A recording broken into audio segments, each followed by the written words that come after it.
Nice to see everybody. Welcome to the few of you that show up the week of Thanksgiving, but for some reason we insist on having classes anyway. Right, so let's see. In terms of announcements and things, you basically have one final homework, a quiz or two, and an exam, which means you've got lots of time to study for your final. So might I suggest getting an early start on that one. As you probably saw on the homework that went out, you have the opportunity to get back a lot of points on your midterm. You're MIT students, so I'm guessing you can't resist the urge to do such a thing, which is great. Recall your midterm, cumulatively, I think is worth only 10% of your grade. So it's actually not worth a ton in this class. It's mostly intended to scare you, and from the messages that I've received, it appears that was successful. But in any event, you can use it as a good way to review for your final exam.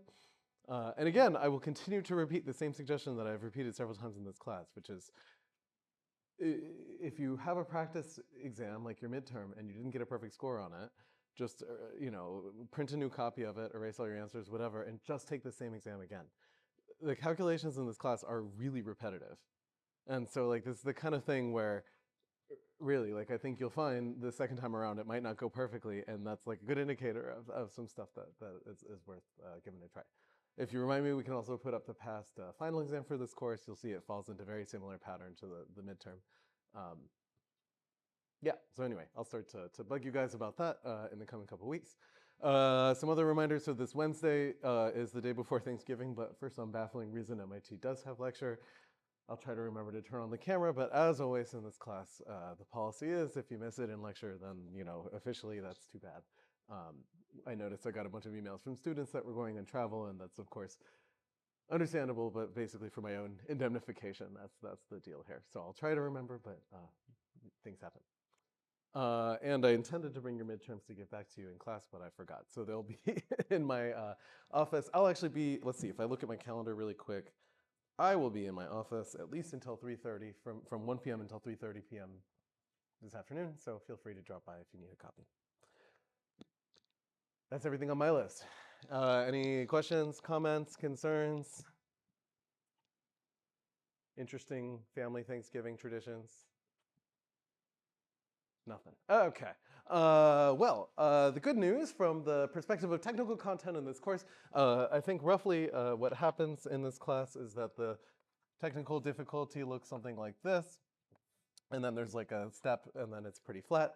And the good news is currently you are here. So we just dove into all kinds of weird algorithms for optimization, like this ADMM technique, which I consider to be fairly abstract for this course and something that requires a lot of practice and thinking if you haven't seen it before.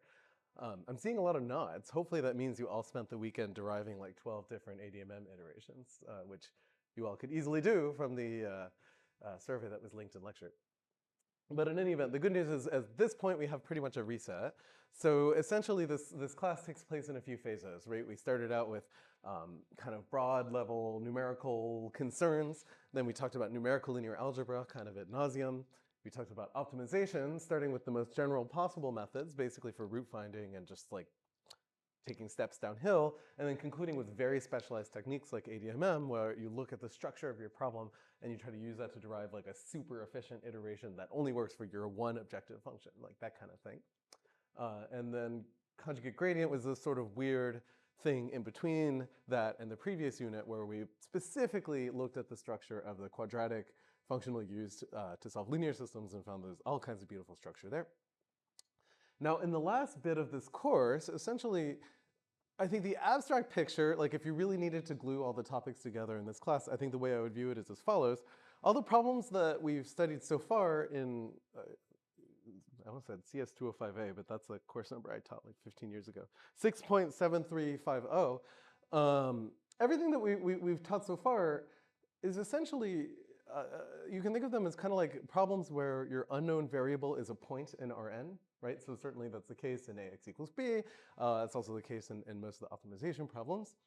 Now somehow spiritually, I think quietly what happens in this phase of a numerical methods course, and by the way, this class follows very standard outline, this is the path of almost any class in this discipline, is that you kind of quietly move from problems whose unknown is a point to problems whose unknown is going to be a function. It sounds scary when you talk about it like that, and in fact, actually, it's true that I think if you want to do really deep theoretical analysis on the last couple topics that we'll do in this course, it really does step up quite a bit. But the good news is the algorithms themselves are not terribly complicated. And so what we'll do a lot in this course is, of course, derive a lot of the algorithms and a little bit of a flavor of the theoretical analysis with some pointers into the literature when things are out of the scope of this course, because they would require a bit of functional analysis to do in a really careful fashion. Right? And so in particular, the 4 problems, whatever, that we'll think about quite a bit. We're going to start with interpolation, which is exactly what it sounds like. So I have values of a function that are sampled at a few isolated points, and I'm trying to interpolate to predict values of the function everywhere else. It's funny because these days I think people think of that problem as being in the domain of machine learning, but of course interpolation has been around since I think the 1700s, if not earlier. And in fact, many of the tools that we see today are really just kind of like cute outfits around the methods that have been around for hundreds of years. Then we'll talk about numerical integration or and differentiation, or sometimes the first is called quadrature, which in some sense, like maybe you have access to a function, but it's not its integral or its derivative. And we want both efficient and numerically stable ways of approximating these things. I think numerical differentiation is actually one of my favorite topics to cover in this course because the algorithms are all order 1 time. So like the usual things that you guys are used to thinking about in computer science are like totally irrelevant. They're just different formulas for approximating a derivative, right? Like f of x plus h minus f of x divided by h. And so it's like a purely numerical area in some sense. And then finally, we will conclude in this class by talking about differential equations. So we'll talk about integrators for ordinary differential equations. In the previous offering of this course, we got just far enough to derive essentially backpropagation through an ODE solver. This is sometimes called adjoint method. This class is roughly 1 lecture behind the last offering that I had of this course. So we'll see if we can make up for last time or not, but we'll see. So that's basically the outline of this course that remains. Basically, we're moving on to problems whose unknown is a function, at least at a very high level. We're certainly not going to talk about fancy variational calculus and that kind of stuff. But just enough to give you a bit of a flavor of this branch of numerical methods, which I think is sort of the 3rd major branch of numerical things that most people encounter in their everyday lives. Incidentally, there's a mildly controversial decision we've made in this course, which is that I jettisoned Fourier analysis for more optimization stuff. I think that's sort of reflective of modern applications of numerical methods in computer science, at least. But if you talk to old guys in numerical methods, they find it totally morally reprehensible. So you feel free to talk to my colleagues in the department. They'll tell you all the problems with this course. Okay, so in any event, with that, let's get started. And the good news, again, is that even if you guys stopped paying attention in this course because, I don't know, ADMM is abstract and it's hard to think about, essentially what I'm trying to tell you is like start paying attention now because we've reset and these topics are largely orthogonal to what we've done before. Sadly, they are not orthogonal to numerical linear algebra. We'll see that in today's lecture, but that's because that's sort of the foundation for all numerical stuff, sadly for you guys. Does the high-level picture make sense? Okay. So, right. So essentially, again, our story so far has been that we have all these tools for analyzing a function, like finding its roots, its minima, and so on. And now, essentially, we're sort of quietly moving into this domain where the function itself is unknown. I mean, if you think about, for example, a solver for like a physics problem like f equals ma, you're not just solving for a point anymore. You're solving for an entire function of time. I mean, sometimes we kind of don't think about that, but it's somehow really a profound difference in these numerical methods that shows up all over the place and makes this entire class of algorithms distinct from what we've seen before. Now, as usual, we'll talk about some applications of machinery that we'll derive in the lecture, and then we'll do a little bit of math. I think the good news is that applications of interpolation are like pretty obvious, and we've thought about them quite a bit. Certainly statistics, I think, is sort of the clearest one, although it's debatable whether you really want an interpolation or regression. We'll come back to that momentarily. But interpolation tools show up all over the place. I think another good one is in the computer graphics domain. So for those of you who are unfamiliar or uninitiated, interpolation shows up in graphics in kind of an interesting fashion, which is as follows. Sort of an interesting, I don't know, revelation idea in the computer graphics domain that goes back to maybe the 1970s or so, is the idea that we can often store geometry at a much lower resolution than texture. And so a very typical thing to do in computer graphics domain, including modern video games, is to store a 3D surface as a structure called a triangle mesh. Here's a very bad one on the left-hand side, just to kind of illustrate what they look like. And then what you do is, in addition to storing that triangle mesh, rather than just rendering it or drawing it on the screen as a bunch of triangular facets with like individual colors, we take an image of a texture and we kind of stretch it across each of the triangles on the 3D mesh. And essentially what we do is this procedure called a texture lookup. So the idea here is that every vertex on this 3D model, or every triangle rather, has 3 vertices in 3D, and then it has an additional 3 vertices in 2 dimensions on the texture plane. And so if I want to draw this 3D hand on the computer screen, what we do is we first figure out in the 2D image we're trying to draw which triangle our point would be inside of. And then we kind of look at that same triangle on the texture plane. We borrow the color that we see there, and we draw it here. Right? This procedure is called a texture lookup. And I think it's actually, if you did the statistics, probably the world's most common application of interpolation, only because like on your screen it happens like, you know, billions of times per second. Kind of unfair statistics, I suppose. But the basic procedure for texture lookup is one of these things that feels quite clear and obvious. And then the more you dig into it, the more unobvious or subtle it becomes. So for example, the temptation in texture rendering might be to store like the world's most detailed texture, right? Like for instance here, maybe I have this like really close-up kind of uncomfortable photograph of somebody's skin there, or like maybe I can even go crazier than that, like take a micrograph, whatever.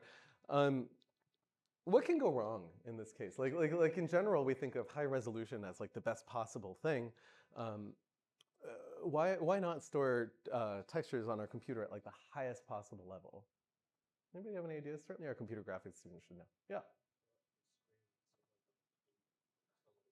That's exactly right. So to repeat, let's say that we have just a pixel grid overlaid on top of the hand on the left-hand side, right? So think about there being just like a little rectangular grid, which is like essentially showing all the little squares on your computer screen, which is the points that you're drawing. And now, you know, maybe this hand is like really, really far away from the camera, right? So now what's going to happen? I have 2 adjacent pixels on my screen. And if I kind of take their 2D positions, project them out to the 3D world, and figure out where they end up on the 3D geometry, they might be quite far apart. You know, like maybe it's this purple point here and some point over there. That make sense? Now, what goes wrong in that case? Does anybody have any idea? Let's say that I get to do 1 texture lookup per pixel, which is like a very typical assumption, at least when I wrote video games in the 90s. I think these days it's more like hundreds. Yeah. Like if you're unlucky, you could like take pixels of like if your texture is super detailed and you just sample the pixels, it won't come up to be like an average texture. That's exactly right. So essentially, in the simplest version of this rendering procedure, I take pixels, I map them here, I read off the color, and I drop it there, right? And when I do that, I could easily end up in this situation where 2 adjacent pixels end up roughly like farther apart than the spacing of the wrinkles on your hand. And take a look at this texture. I mean, some of it's actually white color, some of it is like kind of beige, some of it's dark. And so essentially what you get is a random number generator, right? Every single pixel is basically randomly sampling a different position in this image. And so actually the high frequency, highly detailed texture is really a problem in this case. You see that? So actually, I think this is a fantastic application to think about as we talk about both interpolation and then in our next lecture, integration, because both of those are really critical to making a rendering tool that works well.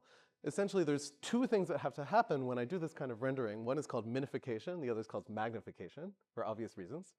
I mean, you know, one version of this is I have this hand texture and I get like all up in its business, and now the spacing between pixels on my computer screen is like smaller than the spacing between pixels on the texture, right? Because I'm really, really close to it. I have to magnify it.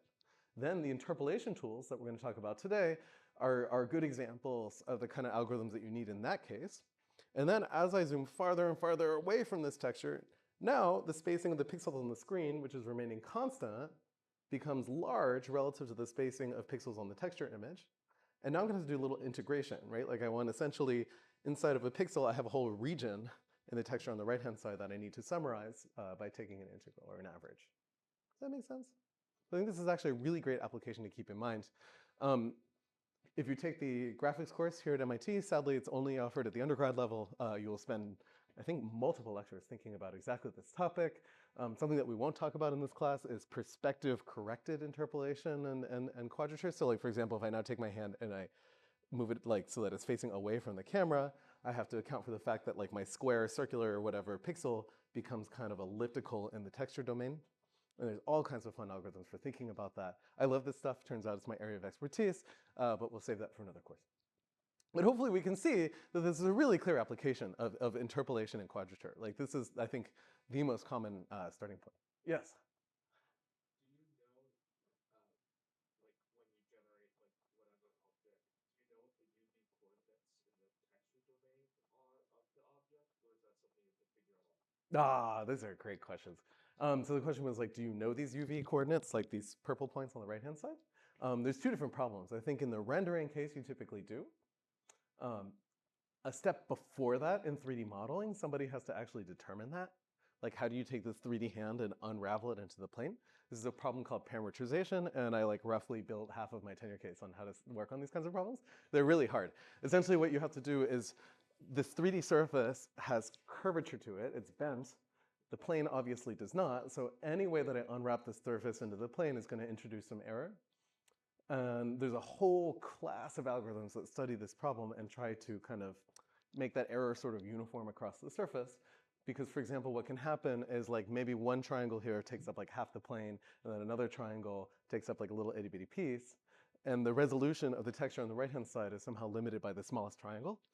And so that can really mess with storage. So for example, the popular tool in computer graphics maybe 15, 20 years ago was something called conformal mapping, where you take your surface and you put it in the plane in a way that preserves angles but not areas. From my perspective, that's because the math is easier. But like, of course, if you read research papers in that domain, they talk about how that's the natural thing to do. I think that's BS. And in fact, conformal mappings are a big problem because like if I took a checkerboard on the right-hand side and displayed it on the left, the angles between the checkers will look really beautiful, but like some of them will like take up half the hand and then others will take up like a little itty bitty piece. So more recent algorithms solve nonlinear problems kind of borrowed from elasticity that try to fix that at the cost of efficiency and some other stuff. By the way, if you like this stuff, the even harder problem is a topological one. Like if I have a 3D surface, which is a sphere, the plane is not a sphere. So I have to introduce cuts, and introducing that, which is called a texture atlas, is largely, I don't want to say an unsolved problem, but an understudied problem. There's like a huge literature on optimizing the distortion of the map, and a relatively small literature in optimizing locations of the cuts, because quietly we all know it's really hard. It's also really crazy, because if you see software for doing this stuff, it's largely manual. Like artists will sit there with like a virtual pair of scissors and cut up a surface, which is kind of wild. Like if you go to art school right now, you will get training in how to do that, which essentially, if you think about it, is kind of like saying, well, we're training our artists to solve a topology problem that's too hard for computers, which is, I would argue, maybe not like what artists really signed up for. So I think there's like really fantastic HCI style reasons why that's like totally the wrong interface. Anyway, sorry, I can talk about this for days, but I probably shouldn't. Another application of interpolation, there's a bit of a terminology difference between interpolation and regression. I think regression is typically the term that we see in like machine learning statistics. The idea being that I have some data set of like xi, yi pairs. And now I want to basically predict y as some function of x. Now, if you read different textbooks, the details of the terminology here do depend on the book a little bit, but I think roughly the distinction is that usually we think of interpolation as truly going through all of your data points, whereas regression tools are allowed to, for example, maybe filter out noise in favor of like a smoother function. These days, those two things are actually getting, I don't want to say glued together, but they're actually getting confused a little bit. In particular, many of us are interested in the machine learning world, might be familiar with a story that's arisen maybe in the last 5 or so years, which is in some sense a challenge to the classical story you learn in machine learning. So in typical machine learning, we see all kinds of plots that look like this. So here, maybe you look at generalization of your model.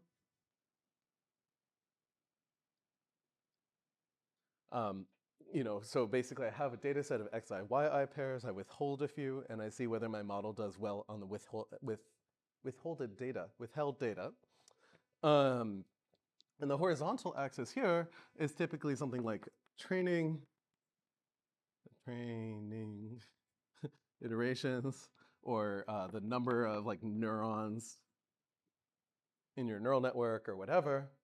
And there's a very typical plot that I think you see in all intro machine learning classes, which looks something like this. So you have sort of two different things that we show. One is on your training data. The vertical axis in this case should not be generalization. It should be like just error, right? Like the longer I train my machine learning model, maybe the better the performance gets on the data that it sees. That makes sense, right? Or if I get more neurons, then somehow my model has more flexibility and is able to fit my data better. But then what can happen is when I test on like unseen data, that essentially for a while my model gets better because it doesn't have enough capacity to actually learn the function that I'm trying to learn. And then there's this phenomenon that's widely noted in statistics machine learning that eventually the performance begins to get worse, right? Does anybody remember the name for this? I think at this point most students in 2025 have seen this before. Yeah, overfitting, right? The idea that like maybe I have some crazy data set, you know, and really it should be fit with like a line, but instead I've given my model so much flexibility that it's able to like do some crazy thing to go through my data that technically hits every data point, but like between those data points has really wild behavior, right? But there was an interesting observation in this sort of very large scale machine learning community a couple of years, well, I think it's been around more than a couple of years, but really was studied a couple of years ago, which takes this classical story and says like, well, actually what we observe in practice, right, you might expect it to just get worse and worse and worse, is not actually this. What you see is this really bizarre phenomenon like that, where for a while, your generalization gets a lot worse as you increase the flexibility of your model or if you train too much. And then eventually, some dam breaks, and then actually the performance gets better again, right? This is a phenomenon. I just thought I'd mention it because it's very modern. I think we think of interpolation as a very classical problem, but this is a very modern perspective. This thing, so essentially, I think usually what happens in this picture is you say, well, this is the classical story. And then what we talk about is that this is the interpolation regime, which feels rather ominous. But the idea of this phenomenon is called double descent. And the idea is that oftentimes, essentially, modern neural networks, when they really are interpolating the data, like you really train the bejesus out of them, have like somehow a reasonable smoothness prior that actually makes for a pretty good interpolant between the data points. What we'll see is that the interpolants that we'll talk about in class today do not fall into this category. They will look more like this kind of thing if I overfit to our data set, but that actually the modern story is a little bit funny that way. Now, the reason that I say that this is somewhere between interpolation and regression is that if I really train the heck out of my neural network, it still won't perfectly go through the data points, but it does get close. So there's a little bit of like fuzziness in the terminology here. Incidentally, if you like this kind of thing, there's a fantastic online talk by Misha Belkin, who's one of the researchers that studies these problems. He's also just one of these people that anytime they give a talk on like any topic in mathematics, I'm just like, and then I want to study it for the rest of my career. There's like certain people that just are good at communicating. But beyond that, it is itself a very interesting topic, and I'd encourage you guys to take a look. Okay, so hopefully we've convinced you that like interpolation is a problem we care about. I don't think it's terribly surprising. So now let's try and formalize our problem a little bit and then study the tools for actually doing interpolation. So in the interpolation problem, we're given a bunch of xy pairs, and then essentially we're trying to, our output in some sense is a function that can now take new points x. Obviously, it doesn't need to be one of the xi's. That wouldn't be too exciting. And predict the value y. And the assumption, in contrast with regression, is that if I put in xi, I will put out exactly yi. In other words, my data set for solving the regression or the interpolation problem is 100% reliable. Like for example, in that texture mapping problem, I think most people would agree that that is an interpolation problem. Like what would be an annoying computer graphics system would be one where, like I said, I really want this hand texture, but it decides like purple is easier, so it just doesn't, you know, listen to the texture that I drew. Okay, so Right, so in today's lecture, we're mostly going to study one-dimensional interpolation. Namely, we're going to assume that both x and y are in 1D. I should note that typically multi-dimensional regression in the output, like if y is vector valued, is not a huge deal. Like you just kind of do it one yi at a time, at least in theory. These days, again, in this sort of neural network world, that's not obvious because you might have like shared neurons or whatever. But we'll mostly eventually generalize to vectorial x's, where then like different coordinates together might give you a useful clue as to your regression. We'll come back to that later. Okay. Now, the basic issue here is somehow quite distinct from numerical linear algebra. Namely, the set of all possible functions, even those that interpolate our data, is really huge. Right? Like, it doesn't make sense for us to restrict our search. In fact, like, can I do like gradient descent in this area, for example? Well, no, it's like not even obvious how to parameterize this set. And so typically, kind of quietly, what happens in interpolation algorithms is that we have to choose some basis, we have to choose a smaller space to work in, and then a posteriori, we do a little bit of math to kind of justify that for like some reasonable class of functions, we get a good approximation. And very unsurprisingly, of course, what we'll find is that the most common set of things to work in is the polynomial basis. But then we'll talk about why that's like actually not such a great choice for a lot of problems. So essentially, a common strategy is to say, like, well, we're really good at linear algebra. You know, like fancy versions of this problem a little bit less so, but like in the sort of intro, maybe 1800s version of interpolation, we say, okay, optimizing in the space of functions is really hard, so let's just not do that. And instead, let's say we're going to restrict our search to some unknown f of x that interpolates my data and moreover can be written as some linear combination of a set of basis functions phi I. Right? So in other words, like, I'm just going to prescribe a list of phi i's of x, and then my goal is to find the coefficients ai that best fit my data, or probably fit my data exactly. Do you see that, like, this is a valid way to get n interpolant, but it's going to be tricky for us to say that it's a good interpolant, because now we've somehow restricted our search so much that it could be the phi's are like really inflexible and not very useful, right? And so that's what we have to go back and think about quite a bit. So within that universe, the most common object to study in interpolation, and for good reason, it turns out, are the set of polynomials. Polynomials. And typically what we'll do is we will restrict our data to be of like maybe a particular degree. So let's say that I have a set of data points, and I look at the set of polynomials of degree k minus 1. How much data do I need to find an interpolating polynomial of degree k minus 1? How many points? K, right? Because remember, a polynomial of degree k minus 1 is really, if we write it in the form here, we have maybe some I, ai. I don't like using I as an index. Maybe we'll do k. X to the, oh, I see, but I already used k there. Fine. All right, whatever. Like x to the I just looks weird to me, but we don't really have complex numbers in this class, so it's fine. ai x to the I, like that.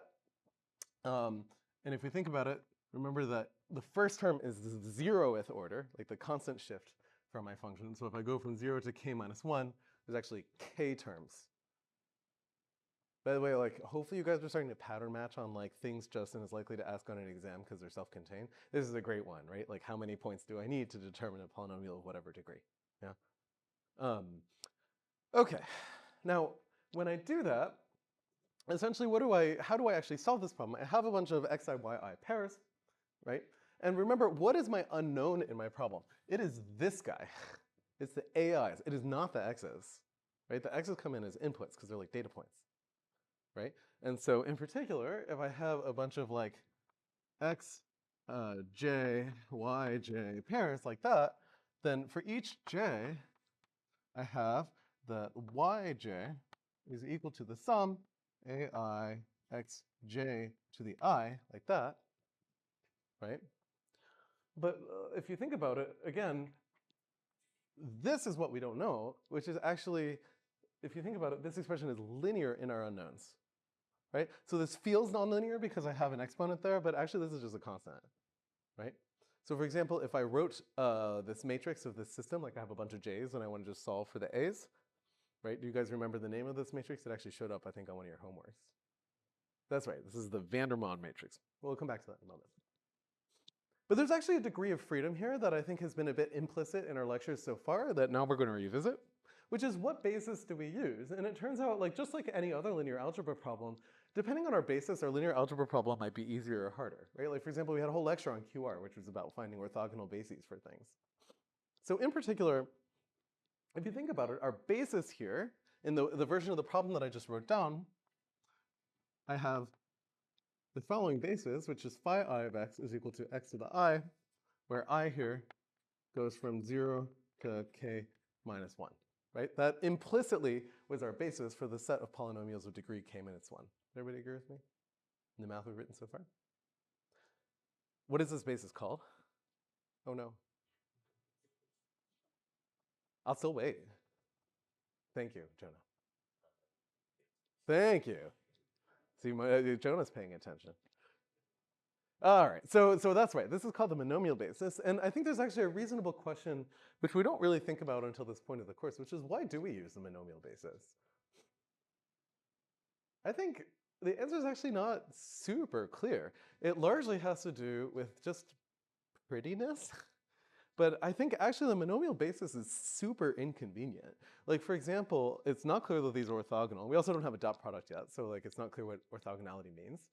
But beyond that, like for example, I wanted a polynomial that fits a bunch of data points. In order to do that, I had to solve some linear system that looks something like what's on the screen here, right? This is the thing that we've seen before in our homework. This is called the van der Waals system. And actually on your homework, you guys argue that this thing is ill-conditioned, right? So for example, if all the x's here are between 0 and 1, then as we go farther and farther to the right in this matrix, you just get a matrix whose values are a bunch of zeros. And how much time will it take for me to solve for the a's using the algorithms we've covered in this course? You guys are so quiet, but it's like the one fun fact we have in this class. Yes, that's right, cubic time, right? Because this is a linear system. So this feels awfully slow, right? Like I have a medium scale data set, whatever, I have to solve this kind of yucky linear system of equations.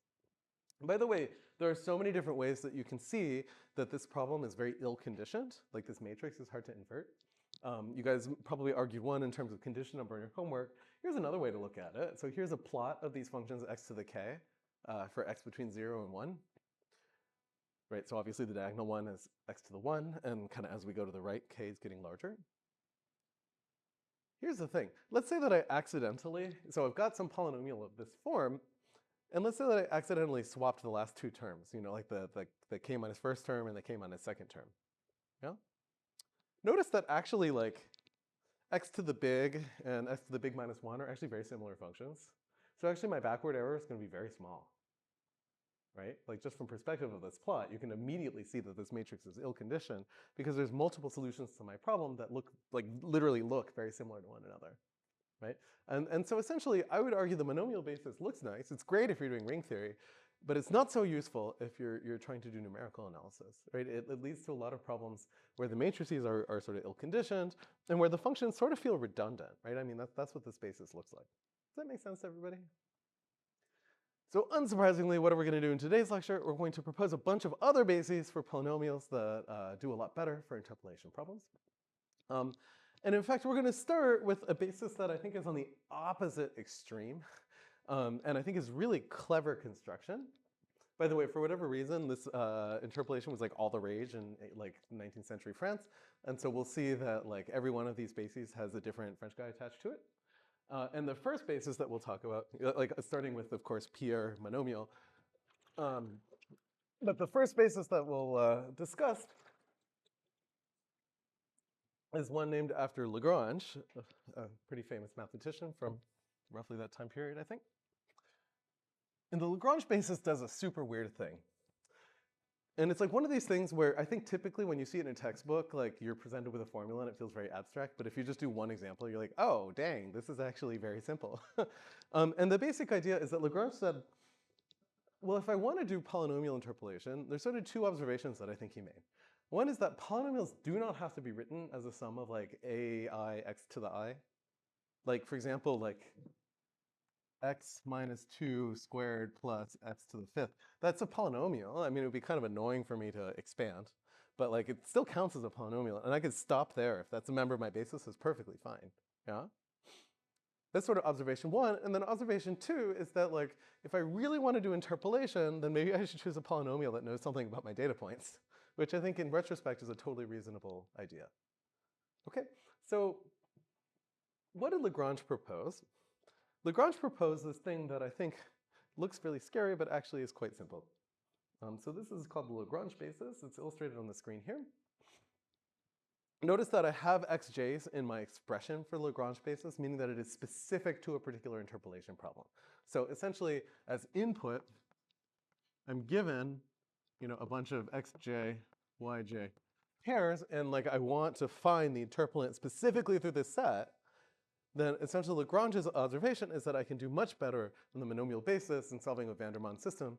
In fact, what he found, which is super clever, is you can just read off the interpolant, which I think is really neat. Okay, so let's see what he does.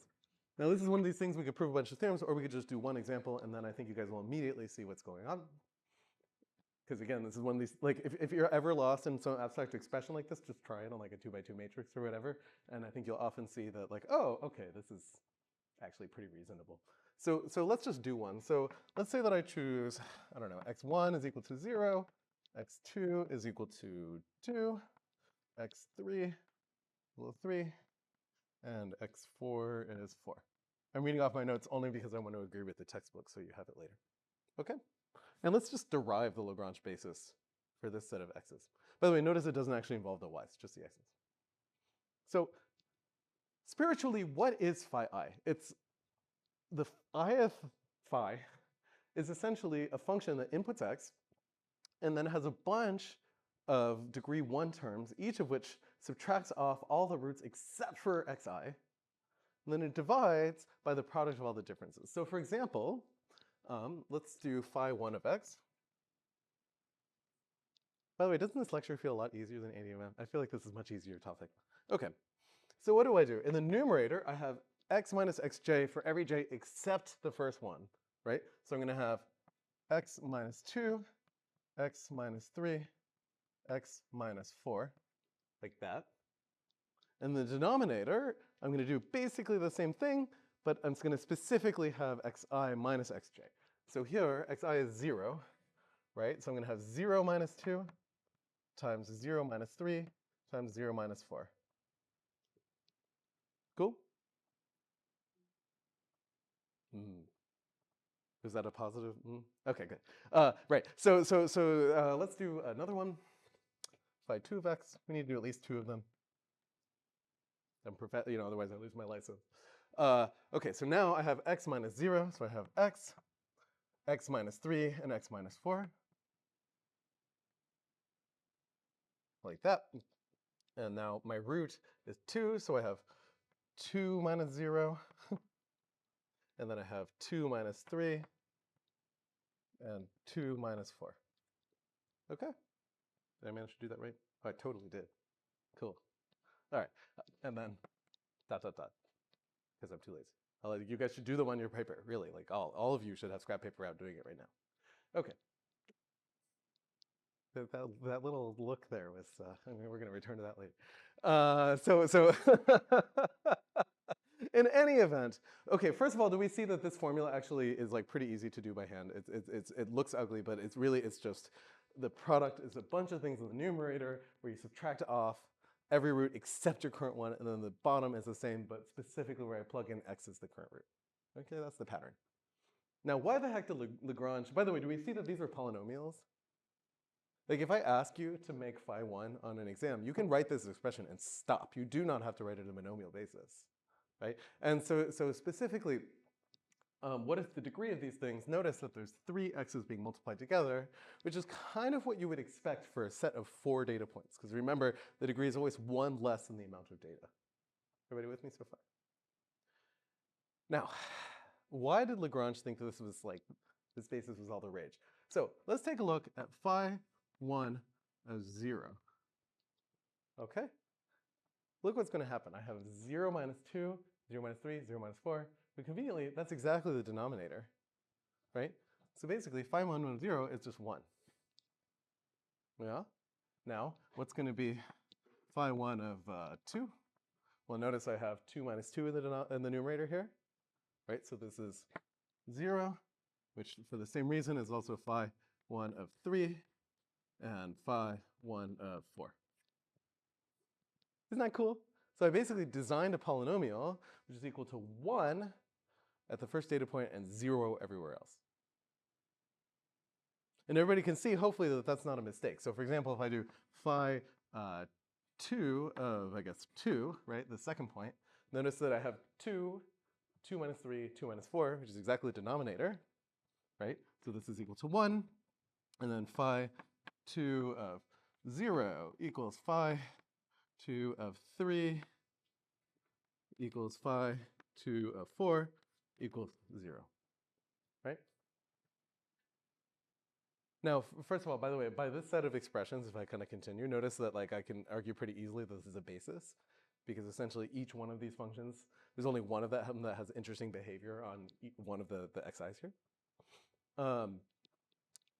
Moreover, let's say that I write this basis down, and now I want to do polynomial interpolation. Right? This is just like this beautiful construction. By the way, so here's the property that we just kind of showed, is that essentially phi I of xl is 1 when L is equal to I and 0 otherwise. Sometimes we call this the Kronecker delta. Right? And it's basically designed to do exactly that. Do you see that basically the reason that we have this denominator is it just divides out by the value of the numerator at the xi, so you like just to force it to be 1. And then the numerator is constructed so that it's 0 at the other points. Right? That's like this is totally like a constructive kind of argument. Okay, so this is the Lagrange basis, and here is the beautiful thing. By the way, here's a plot of this basis. It's kind of fun to look at. Like I feel like these plots are always really pretty. So for example, if you look really carefully at phi 1, notice that it is 1 at 0, and then it has roots at the other 3 points. And similarly, phi 2, just this crazy thing, it arches above, but it just happens to go through 1 at 2, and then it dips through 0 at the other 2 points, and so on. This plot makes sense? I think it's easy to kind of step back and be like, yes, math. But you should examine these pictures critically, of course. Okay, so essentially, here's going to be the clever idea. So let's say that I have a data set xj, yj like that. Here's the thing that you can prove really easily, is that the interpolant, the polynomial interpolant, specifically, you can read off, it's really simple, it's just yj phi j of x. Do you guys see why? Let's say that I put in x1, right? Then notice that phi j of x1 is equal to 1 in the first term and 0 everywhere else. So I have a 1, and then I put in y1. And similarly for 2, the only term that survives is the second term, right? And so notice that Lagrange essentially did a really clever thing. He said, oh, I don't need to solve a van der Waals system of equations at all. I can just choose a clever basis, and in that basis, I can just read off the solution to my interpolation problem. Isn't that clever? Really sneaky. Now, let's think for a minute about time complexity. Oops, oh no, well, too late. How much time does it take for me to evaluate a function in this form? Well, we've got a linear number of terms, and each of the phi's is itself a product, so there's somehow quadratic time to evaluate this function. You can imagine some kind of weird algorithms that maybe like multiply and divide as they move through the phi i's to make that faster. But the reality is that this thing can run into numerical issues because basically phi I is a giant product of stuff divided by a giant, another giant product. And so essentially this is a very useful kind of shorthand to do by hand, but numerically, especially for high degree polynomials, which are dangerous anyway, the Lagrange basis is often not used very widely. This story makes sense? But anyway, notice that like this is now like a fun bar trick. Like if you want like the degree 8 polynomial that goes through 8 yucky data points, you can just write it. Like there's like essentially you have two options: either solve a weird giant linear system of equations or just use a different basis. I think this is one of these really stark, clever differences where you say like, oh, like Lagrange really is onto something. Like just by choosing this new set of polynomials, I can do way better, at least by calculations by hand for interpolating, which is what he was interested in the 1800s, right? He did not have ChatGPT. Which is not what you guys should use for calculators. Oh my God, please, on your homework, stop doing that. You're not supposed to use it on your homework anyway. We're not stupid. Okay. So in any event, this is a very common basis that lives on the other extreme of sort of shorthand convenience. But on the other hand, unfortunately, from computational perspective, is still a bit expensive. So there's all kinds of different bases that kind of live in between these two extremes, all of which are named after different famous mathematicians. Another guy that couldn't help but get involved in the action here is Newton. So what Newton does in the Newton basis is somehow in between the last two options. So for example, for our data set up here, what the Newton basis is quite straightforward. It's just a bunch of products of things that are higher and higher degree. So for example, here I guess the first basis function phi1 of x would just be 1. You got to be careful here because you need the constant function. The second one would be, I guess, x minus 0. Phi 3 would be x minus 0 times x minus 2. And then phi 4 is x minus 0, x minus 2, x minus 3. Notice there is no psi 5. Sorry, psi, not phi. Because again, remember, what is the size of the basis that we need? If we want degree 3 polynomials, then it's 4 total. But because we have this constant function here, the Newton basis does kind of a funny thing, which is it just ignores the last root. Now, does everybody understand what the Newton basis is doing? I think it's like somehow a pretty reasonable construction. And that it's got some properties in common with the Lagrange basis, namely that I think you have something to the effect of phi I, or psi I of xj. Well, we can't say that it's equal to 1 anywhere, but we at least have a sort of a weak property, which is that psi I of xj is equal to 0 for all j less than I. Right? Does this property remind you guys of anything we've seen in this course? Yeah. Yeah, notice this feels kind of triangular, right? And we'll see that in a second. So if we draw the Newton basis, it looks something like what's on the screen here. I believe this is what I used to make the cover of the textbook. And you can see essentially what it does, right? The first function is just constant. The second function, there's the constant. The second one is just a straight line with 1 root. The third one is a parabola with 2 roots. The fourth one is, I guess, a cubic with 3 roots. And then x4 is just like this sad point on the right that doesn't touch your polynomials. Okay? Now, remember that our Vandermonde system was pretty nasty. Essentially, I think you can understand the Newton basis as kind of a compromise between that and Lagrange.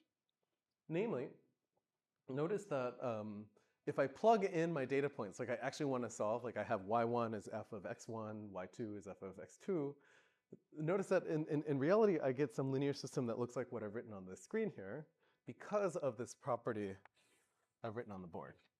Does that make sense? And so if I kind of assemble this thing into a matrix where my unknowns, again, are the coefficient c, they're not my polynomials, then what am I going to get? I'll get a lower triangulation, a lower triangular matrix like we've seen on the screen here. And the good news is that when I solve this thing, how much time should it take? It's quadratic time. And in fact, I believe you can even kind of write the forward substitution procedure without actually storing that matrix. You can kind of evaluate these size on the fly pretty easily. And so, yeah, this is a quadratic time algorithm to get the coefficients. Notice that that's worse than Lagrange, which has a linear, or like a constant time method to get the coefficients. But on the other hand, evaluating this polynomial, how much time does this take? Any ideas? So right, so to solve this thing is n squared time. How much time does it take to like evaluate f at a new point? What was that? A little louder for the guys in the back. Linear, that's right. And why is that? Well, I mean, initially it feels like it's quadratic because each of these things is a product, and we have to sum. But notice there's a very simple algorithm. When I take the previous phi and I just multiply it by one new term, right? So if I want to evaluate my polynomial, what do? I do C1 times this value, Then I take this value, multiply it by the next term in the product, and then C2 times this guy, multiply it by the next term in the product, C3 times that guy, and so on. Right? So notice that the evaluation time for this polynomial is pretty much is more efficient than the Lagrange basis and equally efficient to the monomial basis. But it leads to much better, easier to solve linear systems of equation. By the way, a reasonable question here is this matrix better conditioned than the one that you see in monomial basis? The answer is yes, but that's a little more difficult to think about. Incidentally, it's not that difficult because remember that the condition number of a matrix has to do only with the diagonal elements. So that's your hint for how to think about conditioning of this triangular guy. By the way, condition number of a triangular matrix. I forgot to finish that sentence. Okay. So here's an important point. All of the methods we've talked about, Lagrange basis, monomial basis, Newton basis, all of these will yield exactly the same polynomial function. It is not like these things are different interpolants. They're just different ways to get to the same interpolant. Does that make sense? Because essentially there is a unique, for example, here, cubic that goes through 4 data points. You cannot find another, right? Because it's like a 4x4 matrix and there's only one inverse. Yeah? And so I think that's sort of a common misconception. This is not a design decision in the sense that like you'll get different f of x's. It's just a design decision in terms of the algorithm itself. Now, I should note that like this is the tip of just like a gigantic and from my perspective, extremely boring iceberg of like different polynomials out there that you can use for interpolation with all kinds of different properties. For example, a very common one in the computer graphics domain says, not only do I want to specify the values of my function at some set of points, I also want to specify their tangents. So for example, this thing, right? And then maybe I get some function like that. If you guys have ever used PowerPoint or Adobe Illustrator, you have interacted with curves of this nature, right? Where you specify 2 points and their tangents. Now, first of all, how many pieces of information go into this thing? 2 points and 2 tangents. So 4 pieces of information total. So what degree polynomial do I need? 3. Yeah, remember there's always that like that little annoying shift there. There's yet another basis, which is very nice for this kind of problem, similar to like how Lagrange takes 4 points and gives you the interpolant in closed form. Somebody keeps calling my phone from the UK. And this particular basis is yet another French guy, Hermite. And this is sort of the thing that like software like Illustrator and PowerPoint is doing all the frickin' time. There's all kinds of other bases. You can do this for days. For example, another one is like I have a whole set of points and I want to like chain together every 3 in a way that like makes for a continuous arc but maybe doesn't hit every point exactly. This particular basis is called the B-spline basis. Anybody can name some more? There's like hundreds of them out there. I know there are computer graphics students in the room. Yeah. What was that? D'Alembert polynomial.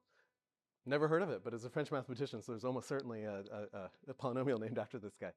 In any event, polynomial interpolation is great. There's many different things out there. They all have different properties. Somehow I think of it as kind of similar to like, you know, in the last 5 years, there's an explosion of boring research papers in deep learning.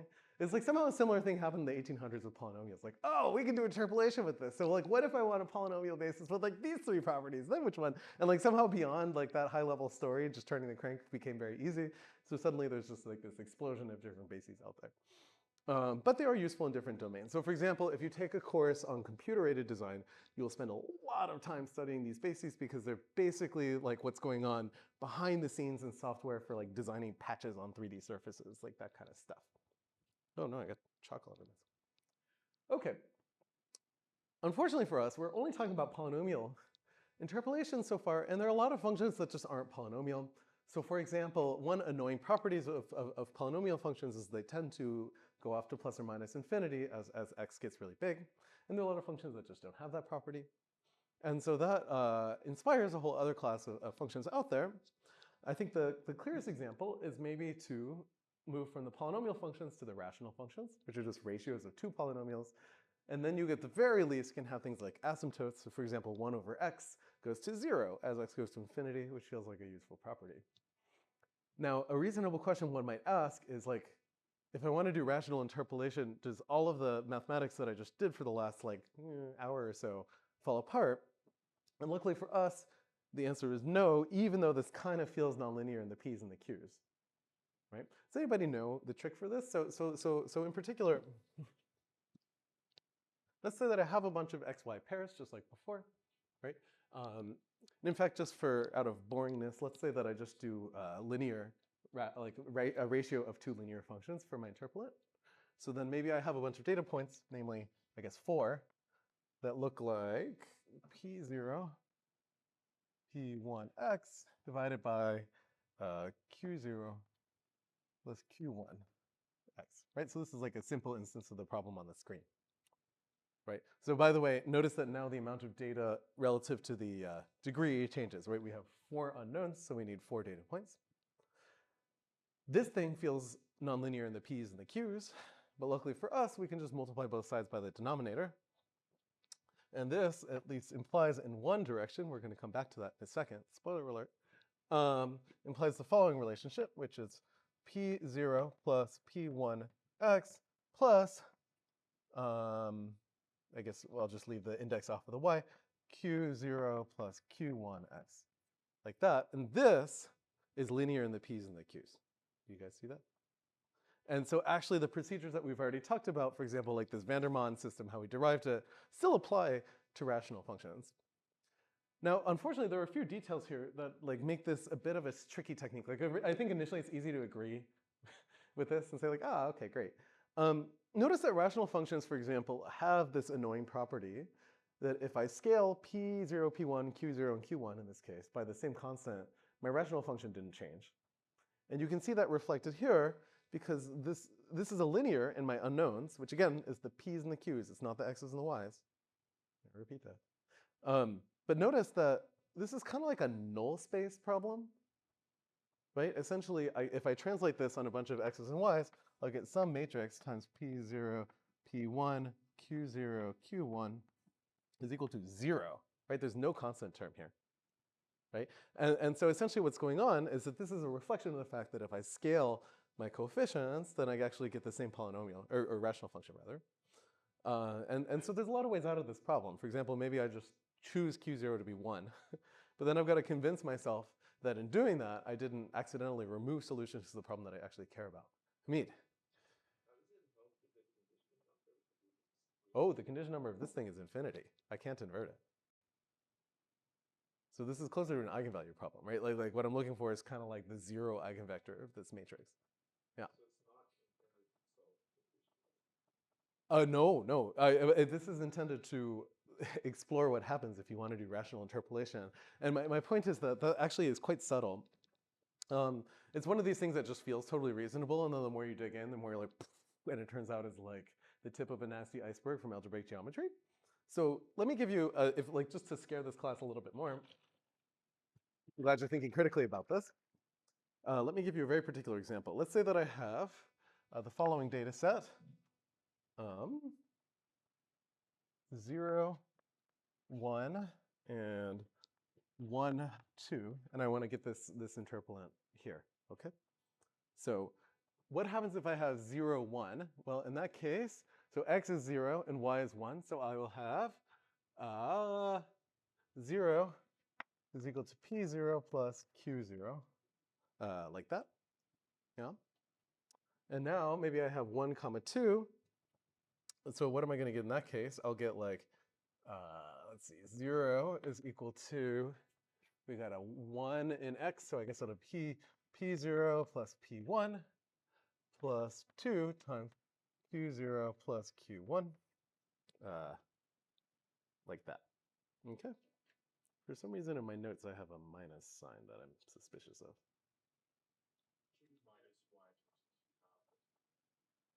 Minus y.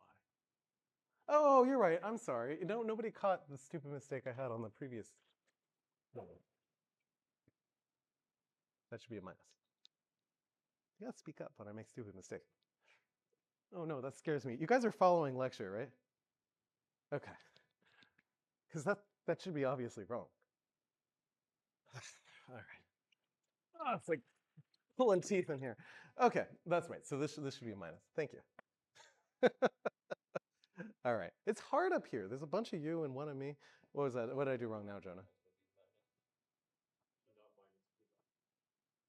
Yes. Yeah, that's right. Thank you. There we go. Now you're thinking critically.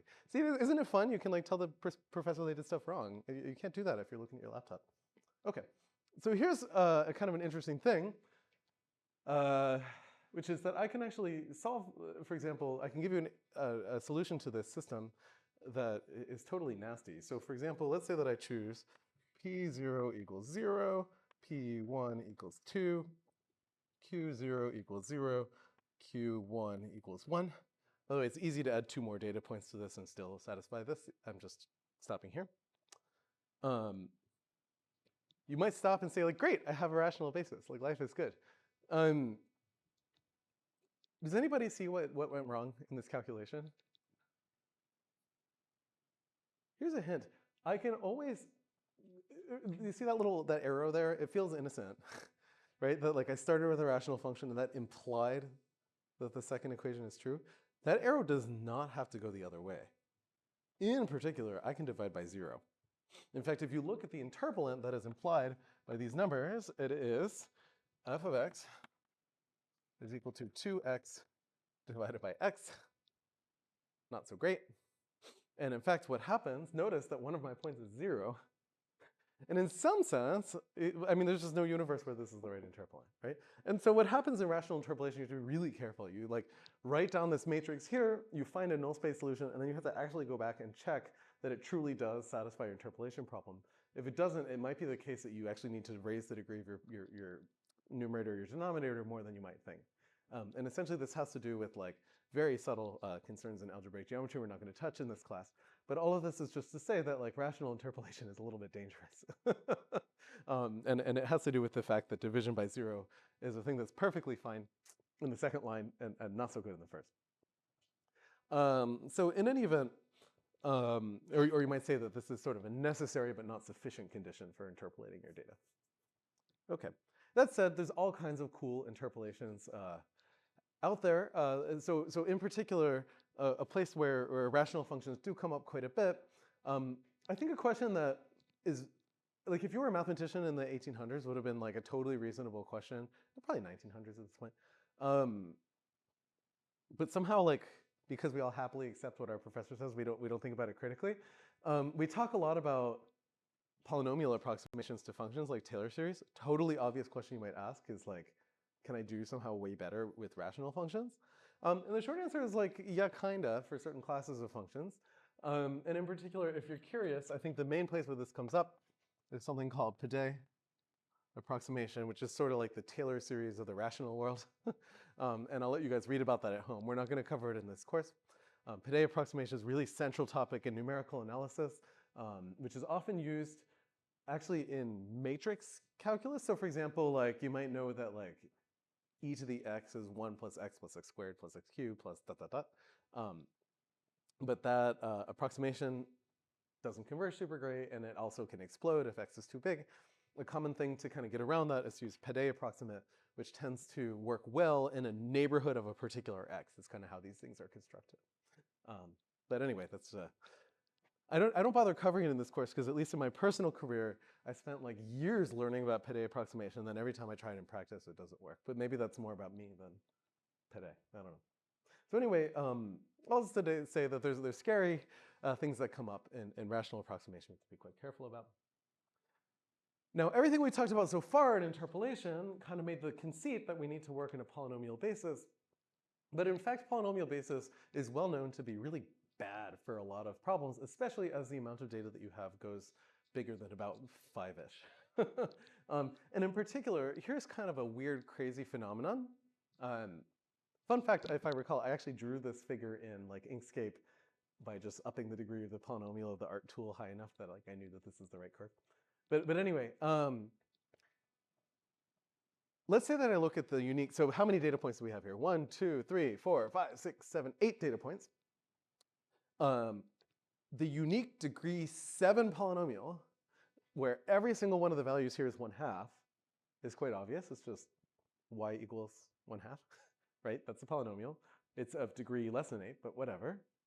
But because we know that it's a unique interpolant, that's the only one we're going to find. But here's a really crazy thing that you do. Let's say that I took the 4th data point, like this white point here, and I just raised it the tiniest bit. So I want a function that's constant on all the black points, and then like a slightly larger than 1/2, just at the point in the middle. Now, as an interpolant, I think probably what we might expect is to just get a function which like looks like, you know, has a little dip in it. But in polynomial approximation, that turns out that's not what ends up happening. So in fact, this wiggly curve here is what you see.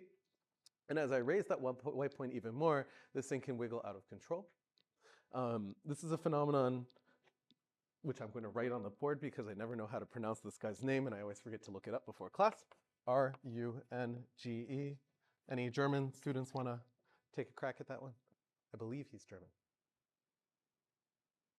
Yeah, me neither. But essentially, this is a phenomenon named after this guy, which has to do with essentially ringing that happens in polynomial interpolants for a small amount of error, which is not so good, right? Like from a conditioning perspective or a numerical perspective, the fact that like my polynomial interpolant gets vastly different result if I just perturb my input data a bit is certainly not a property I want from perspective of stability. In fact, notice that it's like not even just like a little off, but like this new interpolant has like 1, 2, 3, 4, 5 new local optima in it that you probably wouldn't expect from your data. And this phenomenon only gets worse and worse and worse, especially, by the way, when your data points are evenly spaced. It turns out that's like sort of a yucky case. And so a different way to put it is that I made a local change to my data and it had a global effect on my interpolant, right? That somehow by perturbing this white point in the middle, I like introduced a weird local optimum all the way on the left, which doesn't feel like the right behavior for interpolatory tools. And that's sort of the inspiration behind whole other classes of basis functions out there that one might use. And in particular, these functions have the following property, which is compact support, which essentially says that your basis function, unlike these polynomials, notice these polynomials like go off to infinity. They're like non-zero everywhere pretty much. A basis with compact support is basically one where like outside of some region, my basis is just 0. So in other words, I know that if I perturb the coefficient in front of a basis function, it won't affect stuff that's far away, right? For those of you who are math students, you might notice this definition of compact support is very much specific to one dimension, but that's good enough for us. Okay, and there's all kinds of basis functions out there with compact support, and these are widely used, especially in the finite element world. The simplest one is something called piecewise constant interpolation. So let's say that I have my data, then essentially I can make a set of basis functions, which is like 1 at any x is closer to that black point than to any others, and then 0 everywhere else. Right, so all my basis functions here just look like, you know, that. This is not a very precise picture, I'm sorry. And so the interpolant that I get is piecewise constant. Notice that I can write a basis here, right? That like essentially I can write like phi I is equal to 1 if x is closest to xi than all the other xj's and 0 otherwise. And that really is a basis for this interpolant, even though probably what I would do in practice is code this up by doing like a nearest neighbor search. Right? So like when you do nearest neighbor interpolation of your data, this can be written in a basis, absolutely. But it's a boring basis, which is a bunch of 1s and 0s. Does this picture make sense? Now from this picture, oh, right, and I even have, here's an illustration of this basis. It's pretty much exactly what you think it would be. Okay. From perspective here, of course, the next step up might be to be piecewise linear, which is exactly what it sounds like. At least in one dimension, it's pretty obvious how to do this, which is between every my data points, I just interpolate with a line. Now my basis actually has a really famous name. Does anybody know the name for the piecewise linear interpolant basis? I think it's cute. Toshiki, you were just using the name of this basis in my office like 4 days ago. Linear basis, but that's not the cute name. The other name for it is the hat basis, right? Because they look like hats, right? Because essentially, this is a set of linear functions that goes up to 1 at data point xi and then back down to 0 at its neighbors. And you guys see that essentially what's going to happen is the coefficient in front of psi I here is just the value of f at that point because all of the other functions are 0 there, right? And moreover, notice that it is linear in every region between the data points. Does this picture make sense? This is the most common basis for solving differential equations in PDE, at least when they're elliptic. Okay, that's the end of our one-dimensional interpolation story. Obviously, there are a lot of interpolants out there. You can also do assorted things with radial basis functions and so on. You can do this all day. all kinds of crazy stuff. I think what's more important for the rest of the lecture today is to talk about multidimensional interpolation, where now I have a function on Rn that I'm trying to interpolate. So notice, for example, that our hat function basis is not so obvious in even R2 anymore. Like if I just give you a bunch of xy pairs, it's not clear how to get a linear basis out of that. Yes? Talk about like the sine x basis, like Fourier basis. Yeah. Yeah, Fourier basis is a totally reasonable one. Absolutely, yeah. Like so a different set of basis functions with a very different set of properties might look like sine and cosine of kx, like that, which is very useful, especially if you're in the spectral domain. We're going to defer on that probably to infinity in this course, because this basis has very different properties than the ones we're talking about. I think the most typical, but not always, applications for this tend to be for data that's sitting on a grid, because then you have the FFT. But this is a very powerful basis for a lot of applications in signal processing. Absolutely, good question. Okay, so in the multidimensional world, now basically all we're going to do is allow our xi's to be vector valued. And now we can take at least those piecewise bases and lift it to this picture pretty easily. So for example, nearest neighbor interpolation, which used to be this piecewise constant basis, is still piecewise constant in higher dimension.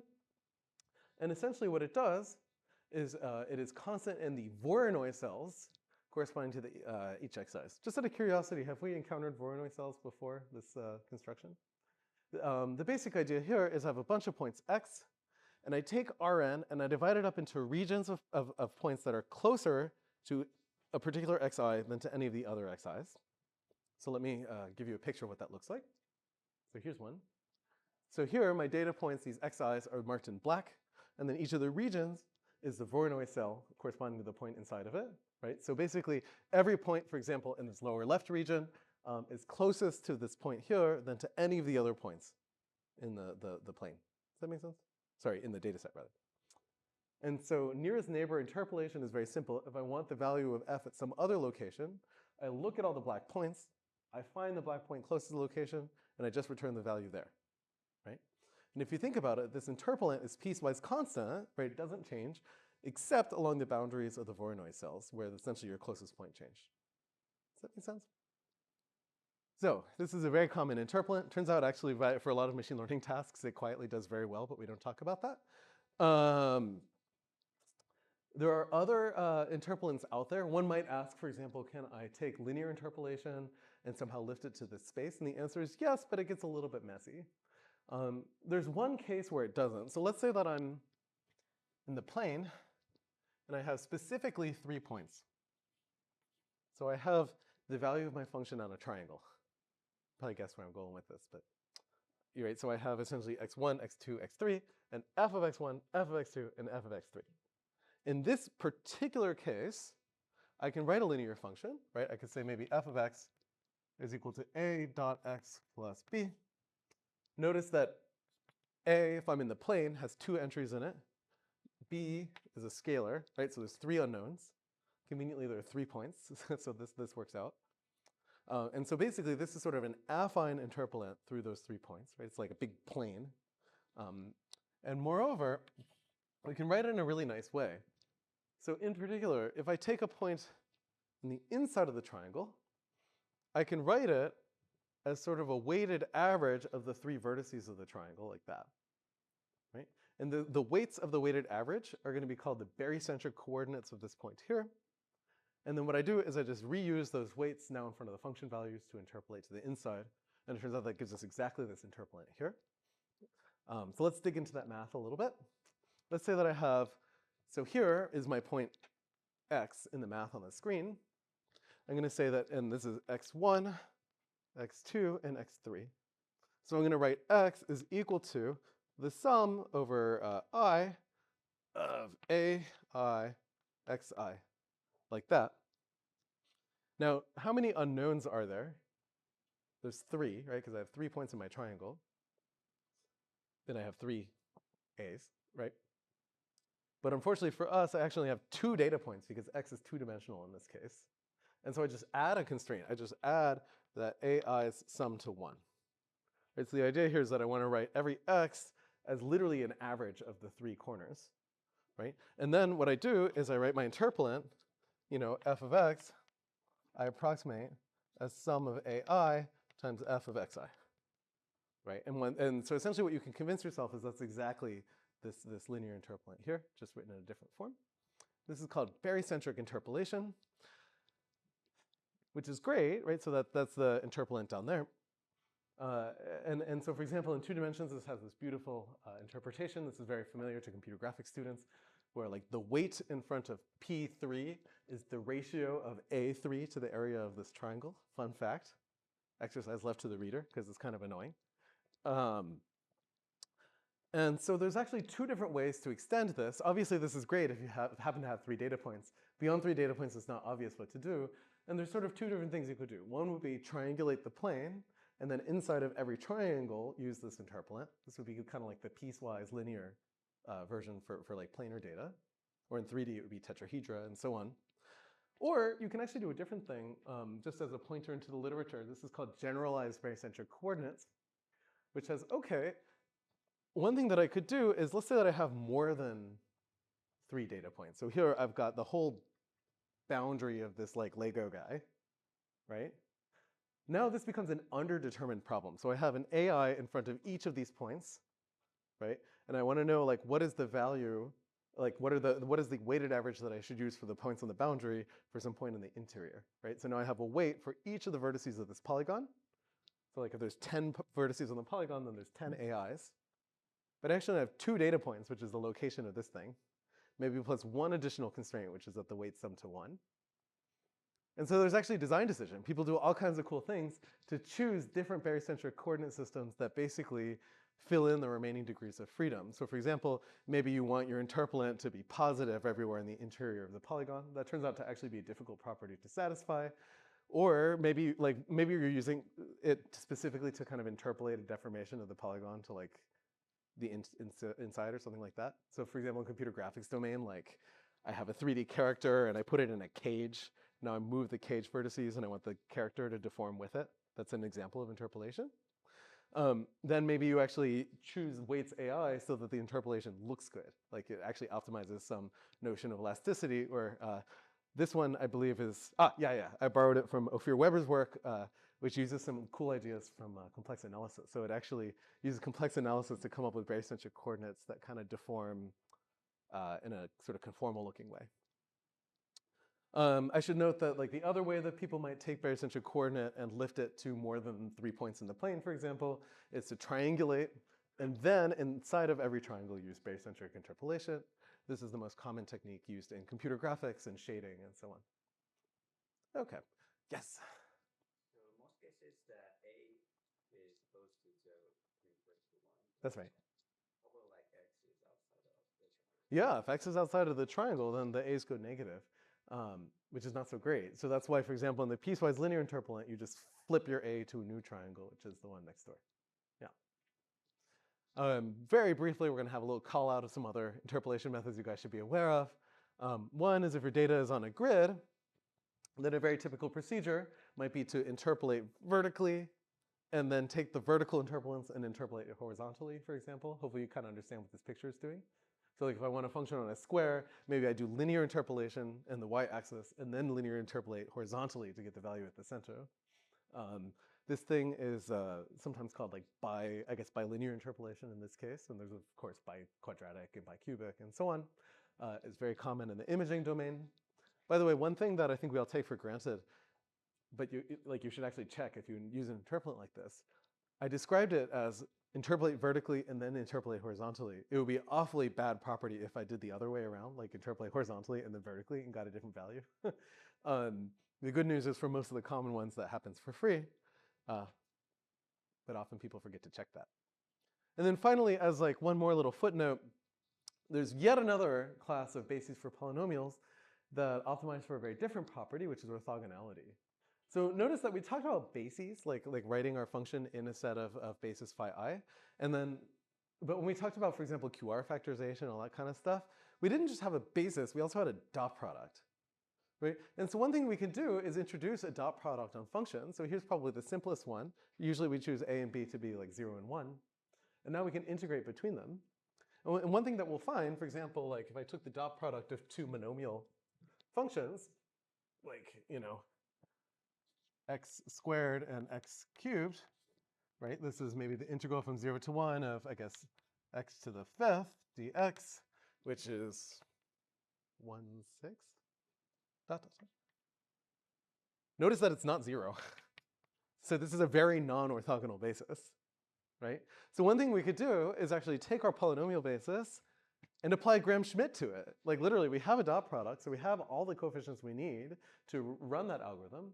And that turns out to be a convenient basis for certain problems in like kind of functional universe where having orthonormality buys us a little bit of nice property. And that leads us to yet another set of bases. If I apply Gram-Schmidt to the monomials, then I get a basis called the Legendre, I believe, basis. Or, by the way, I can do a different inner product. We're not going to go into the details in this course, where I put a weight of 1 over square root of 1 minus x squared. So it would be like that. It feels unnatural to do that here because I haven't motivated it. But it turns out that that has some nice properties. And then you get a different orthogonal basis called Chebyshev, which is sort of has the minimal amount of oscillation in between 0 and 1. We're out of time today, so I'll let you guys read about that in the textbook. Finally, the last page of the book, I printed it out for myself thinking that today's lecture was going to end early, but of course, instead, we haven't gotten close, so I'll let you guys read about it. I talk about like sort of what it means to have conditioning and approximation error in a polynomial basis, and in particular, you need different asymptotic bounds. Like for example, if I have a piecewise linear basis for my interpolant, then how much error do I expect to have? And kind of unsurprisingly, it's order of delta x squared. But actually proving that does require a little bit of like Taylor series uniform style bounding. Yeah.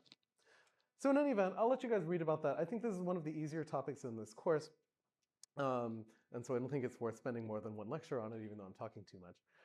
So next time when I see you, I will talk about integration and differentiation on Wednesday for like the 2 of you that show up the day before Thanksgiving. With that, have a delightful Monday afternoon. Get us started on your homework, and I will see you soon. No, I don't want the AI tool.